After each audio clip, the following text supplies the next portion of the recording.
I'm at the Montreal office in Ville-Saint-Laurent. Dans la cabine, ce participant du Hackfest tente de soutirer des données à une grande entreprise. C'est un concours.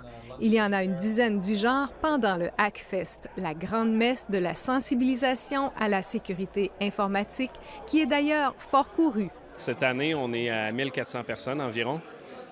Autant du monde, des architectes, analystes, directeurs au gouvernement, les grandes banques, les compagnies d'assurance, privées qui travaillent en sécurité, justement à cause de ce qui s'est passé là, avec Desjardins. Damien Bancal y participe. Il s'est intéressé à ce qui est arrivé aux données volées chez Desjardins. Il y a plein de boutiques dédiées aux clients Desjardins qui se sont ouvertes dans le black market.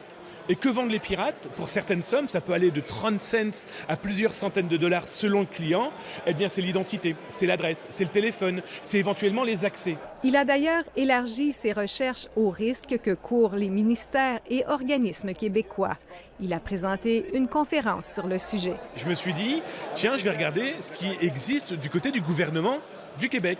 Qu'est-ce que j'ai fait? J'ai simplement pris l'adresse mail qui est utilisée par les employés et j'ai regardé là où je surveille, dans ce qu'on appelle le black market, le darknet, mais aussi sur l'Internet, tout ce que les pirates informatiques avaient déjà volé. Il a trouvé 97 000 adresses courriels d'employés du gouvernement québécois accompagnées de leur mot de passe. Cela parce que des employés avaient utilisé leurs adresses courriels du bureau et leur mot de passe pour s'inscrire sur des sites de vente en ligne, par exemple. Ça, ce sont les sites Internet que les pirates ont volés.